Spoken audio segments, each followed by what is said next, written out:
देखिए कितनी मुश्किल है, लोगों के अंदर कितनी पीड़ा है। आपके उस 52% लोगों के हिस्से में 52 हिस्से की जगह 10 पैसे हिस्सा। साथियों, हमारे देश के अंदर 40 विश्वविद्यालय हैं। आज तक बैकवर्ड का एक भी प्रोफेसर या एसोसिएट प्रोफेसर नहीं है। सिर्फ 10-12% असिस्टेंट प्रोफेसर हैं जो 25-30 हजार की सैलरी वाले हैं। हमारे देश में 25 हाई कोर्ट, एक सुप्रीम कोर्ट है। देश के अंदर एक भी बैकवर्ड का आज तक जज नहीं है। देश के अंदर सैकड़ों रेजिमेंट है, मिलिट्री के अंदर है, एक भी एससी और बीसी की कोई रेजिमेंट नहीं है। हमारे देश के अंदर यूनिवर्सिटियों में एससी का कोटा सिर्फ 3% है अभी तक पूरा हुआ। जो आरक्षण 28 साल से लागू है बैकवर्ड का, लेकिन महज इत्तेफाक है कि किसी हाई कोर्ट में, सुप्रीम कोर्ट में या मीडिया हाउस में कोई मीडिया का ही बड़ा घराना आपका हो, और तो और एक आध को छोड़ करके ये इतने गवर्नर देश के अंदर जाते हैं। ये कोई आपने 300 राजदूत बाहरले देशों में जाते हैं, वो कोई आपका नहीं। तो फिर आप राम भरोसे, आज की अध्यक्षता हम इसीलिए कर रहे हैं कि तुम राम भरोसे ही चलते रहे। तो मैं भाई का धन्यवाद करूंगा कि हम हैं तो वाकई तौर पर राम भरोसे, लेकिन अपने भरोसे भी कुछ थोड़ा बहुत काम कर लो। मित्रों, जिन लोगों के भरोसे आप बैठे हैं, सारे राजनीतिक दलों ने जिस कंस्टिट्यूंसी के अंदर, जहां लोकसभा चाहे विधानसभा, जिस जाति की वोट ज्यादा होगी, मैक्सिमम टिकट सारी पार्टियां उसी जाति के लोगों को देती हैं। वो क्यों देती हैं?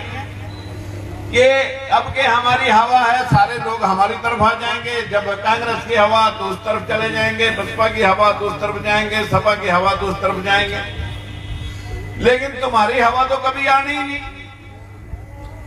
हमें तो बदकिस्मती ध्यान आती है कि 3% एक समाज है जिसको हम शिक्षाविद बोलते हैं, ब्राह्मण समाज, पूरे देश में 100 एमपी ले रहा।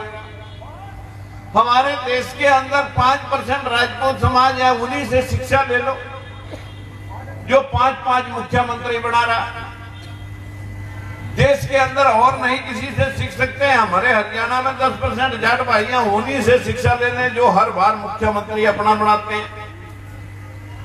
और जब उनसे भी शिक्षा नहीं ले सकते तो आप यहाँ पर 6% यादव भाई हैं, उनसे ही शिक्षा ले लो कि हम भी कुछ करके देख लें, उनके साथ मिलके देख लें, उनसे अलग होके देख लें, लेकिन पिछले नहीं बराबर में खड़े होकर देख लें।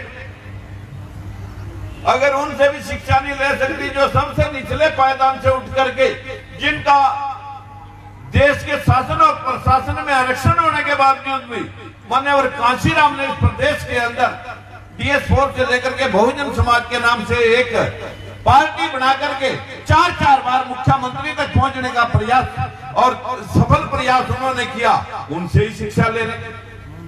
लेकिन अगर मैं अपने समाज की बात के लोगों को कहूं कि तुम 15% हो, साक्या, रामी, रेड्डी, मौर्य, कुशवाहा, कि तुम कहां हो?